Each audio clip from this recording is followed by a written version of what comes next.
Biasanya orang tua akan meninggalkan wasiat kepada anak-anaknya karena ada sesuatu yang penting yang akan disampaikan sebelum orang tua ini meninggal atau pergi jauh atau perginya sangat lama. Apakah wasiat orang tua itu hanya bicara melulu tentang harta benda, kekayaan? Tentu saja tidak. Bahkan sebenarnya ada wasiat yang lebih penting dari sekedar harta benda. Apakah itu?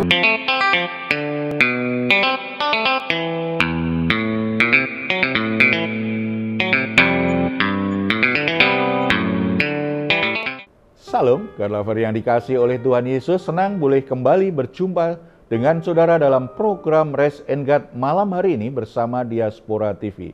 Setelah melewati berbagai kesibukan sepanjang hari ini, mungkin ada keadaan tertentu, situasi tertentu yang membuat saudara letih, lesu, menjadi sangat capek secara psikis maupun fisik. Dan itu menjadi beban berat bagi saudara. Apapun situasi dan keadaan yang terjadi, jangan menyerah sebab Tuhan mengundang kita setiap hari untuk mengalami kelegaan.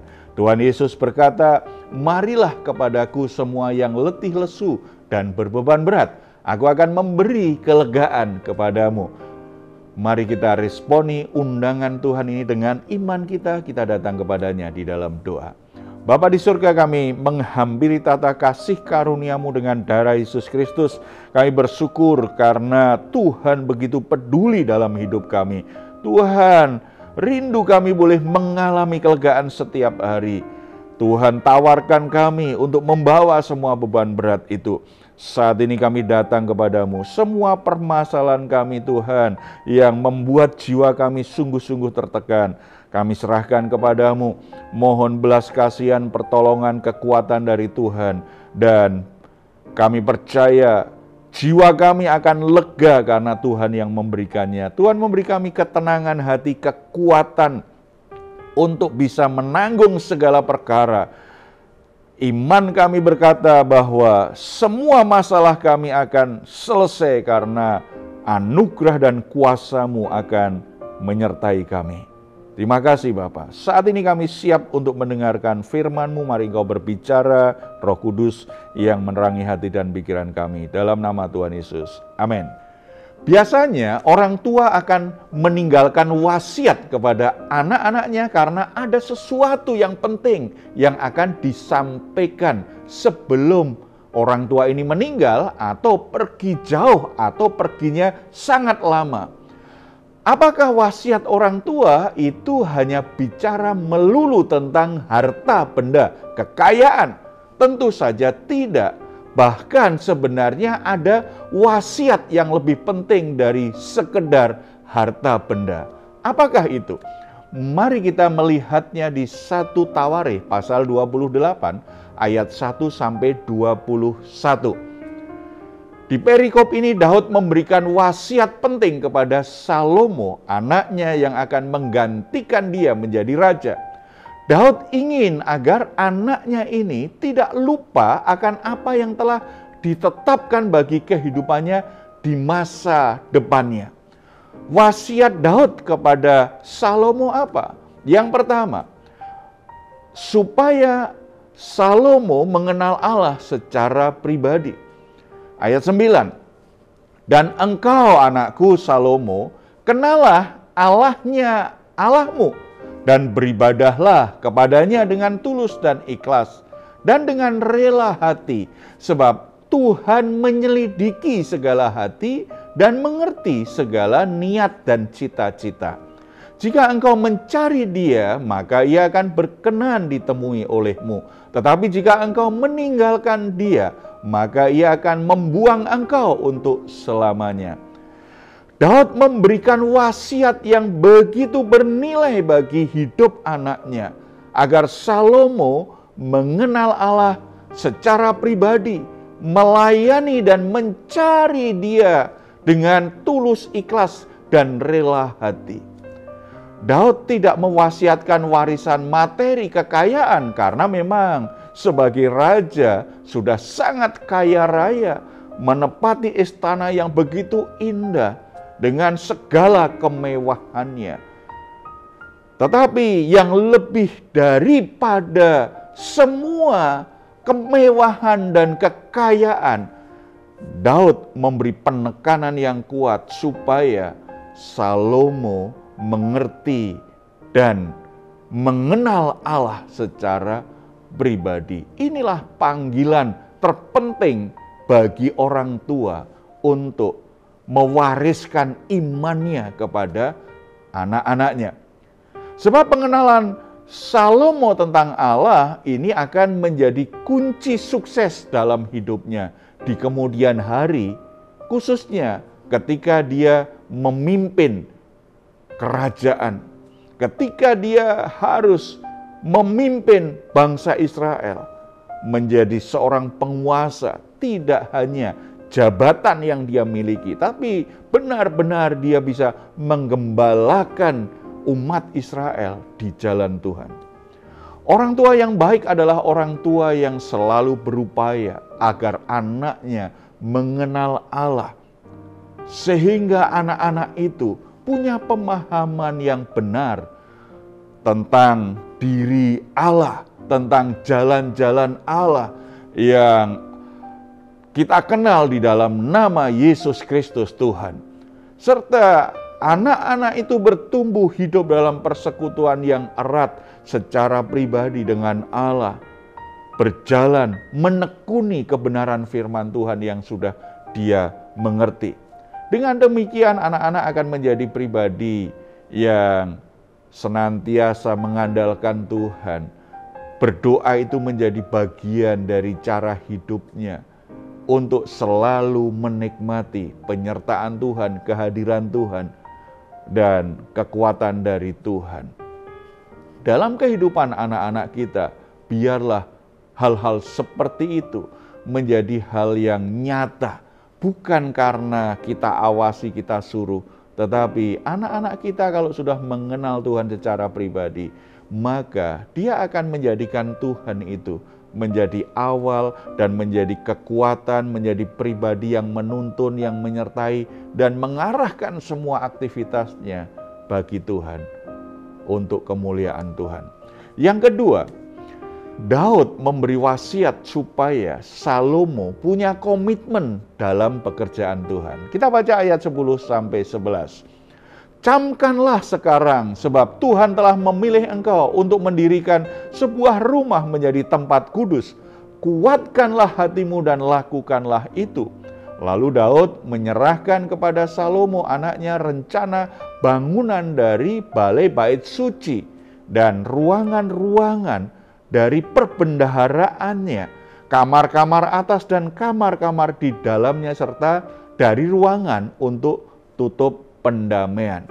Jadi setelah Daud mengingatkan Salomo, anaknya ini, agar dia mengenal Allah secara pribadi, kemudian ia menginstruksikan anaknya untuk memiliki komitmen sungguh-sungguh untuk membangun bait Allah seperti yang Tuhan sudah rencanakan, sebagaimana kehendak Tuhan yang sudah ditetapkan.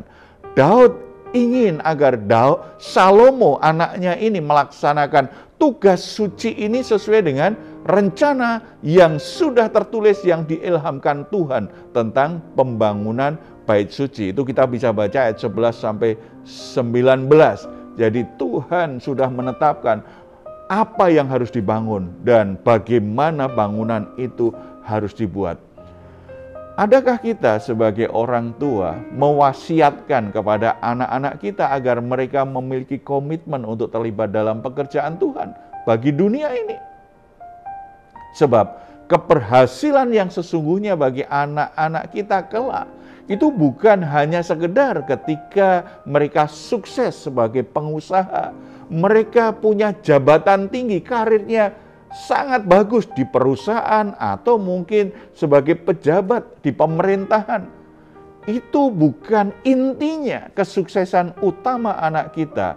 Dimanapun posisinya, jabatan apapun, status sosial apapun yang dia capai, dia tetap mengasihi Tuhan, menghormati Tuhan, dan punya komitmen untuk ikut serta membangun pekerjaan Tuhan, mendukung pekerjaan Tuhan, supaya lewat pelayanan-pelayanan yang dilakukan oleh gereja, oleh hamba-hamba Tuhan, oleh kelompok-kelompok orang Kristen yang mengasihi Tuhan, itu semuanya bisa berjalan dengan baik, karena anak kita dengan profesi apapun itu menjadi bagian dari pekerjaan Tuhan itu. Dimanapun kelak anak-anak kita berkarya, ada sesuatu yang dia lakukan bagi kerajaan Allah, lewat profesinya, lewat ilmunya, lewat pengalamannya, lewat sumber daya yang dia miliki. Biarlah anak-anak kita menjadi bagian dari proyek ilahi yang besar bagi dunia ini, menyelamatkan segala bangsa, membuat setiap orang akhirnya bisa mengenal Tuhan, bisa dimuridkan di dalam Yesus Kristus. Mari kita refleksikan kebenaran firman Allah ini dalam hidup kita secara pribadi. Yang pertama, bersyukurlah jika sebagai orang tua, saudara diberkati Tuhan secara materi, sehingga saudara bisa mencukupi kebutuhan anak-anak saudara. Tetapi, bersyukurlah juga, ini yang lebih penting sebenarnya, wariskan kepada anakmu tidak hanya materinya, tetapi pengalaman imanmu dengan Tuhan ketika Tuhan memberkati itu. Karena materi bisa habis, tetapi kalau kita memberi wasiat yang lebih baik, yang melampaui harta yang kita miliki, yaitu iman kita, maka anak kita akan punya warisan yang membuat hidupnya aman, yang membuat hidupnya kuat di perjalanan menyongsong masa depannya. Karena kalau mereka akhirnya mewarisi iman kita di dalam Yesus Kristus, gelombang hidup apapun, masalah dan tantangan apapun akan membuat mereka kuat. Kalau mereka gagal, kalau mereka akhirnya tergoda, jatuh, mereka tahu bagaimana harus kembali di jalan yang benar. Karena kita sudah mewariskan iman yang benar di dalam Yesus Kristus. Ajarkan dan berikan pesan yang kuat kepada anakmu agar mereka bisa mengenal Allah secara pribadi di dalam nama Yesus Kristus Tuhan. Dorong mereka agar mereka mau berkomitmen mendukung pekerjaan Allah sesuai dengan panggilannya, sesuai dengan kapasitas, sesuai dengan talenta dan kemampuan yang mereka miliki. Ingatkan betul bahwa semua hal baik yang mereka miliki itu anugerah Tuhan yang harus kita pakai untuk menjadi kemuliaan nama Tuhan. Kita bersatu di dalam doa. Bapa di surga, kami bersyukur karena firman-Mu hari ini sudah kembali mengingatkan kami agar sebagai orang tua kami tidak hanya fokus mewariskan harta benda. Kami tidak hanya memberi wasiat yang terkait dengan harta benda saja, tetapi ada wasiat yang lebih bernilai yang membuat anak kami terlindungi, aman di masa depannya, yaitu pengenalan secara pribadi dengan-Mu.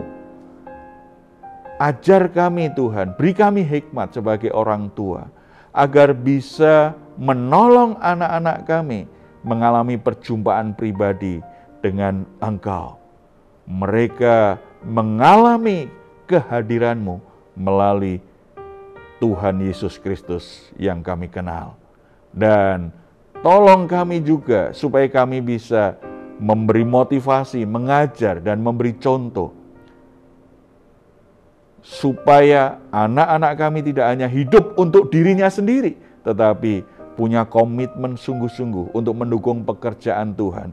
Semua berkat, semua hal baik, jabatan, dan semua sumber daya yang mereka miliki, biarlah mereka menyadari itu anugerah Tuhan. Dan mereka mengelolanya dengan benar sekaligus memakainya untuk memuliakan Tuhan lewat pelayanan di mana mereka bisa ambil bagian. Berkati anak cucu kami Bapa, supaya mereka punya masa depan yang terbaik seperti yang Tuhan rencanakan. Berkati anak-anak kami Tuhan, supaya mereka menjadi anak-anak di kelak kemudian hari, pribadi-pribadi yang teguh berdiri dalam iman.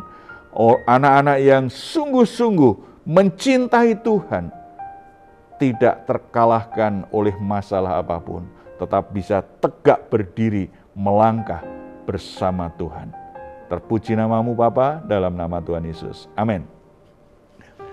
Jika saat ini saudara atau keluarga sedang mengalami pergumulan dan membutuhkan dukungan doa, di layar saudara ada nomor telepon yang bisa saudara hubungi. Tim doa kami akan mendoakan saudara.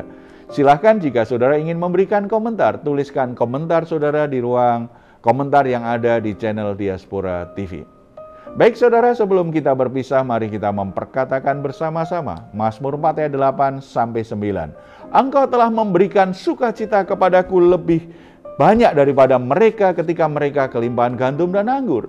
Dengan tentram aku mau membaringkan diri, lalu segera tidur, sebab hanya Engkaulah ya Tuhan yang membiarkan aku diam dengan aman. Puji Tuhan, selamat beristirahat. Doa saya untuk saudara semua, malam hari ini saudara kiranya sungguh-sungguh boleh mengalami rest and God. Tuhan Yesus memberkati kita semuanya. Salam.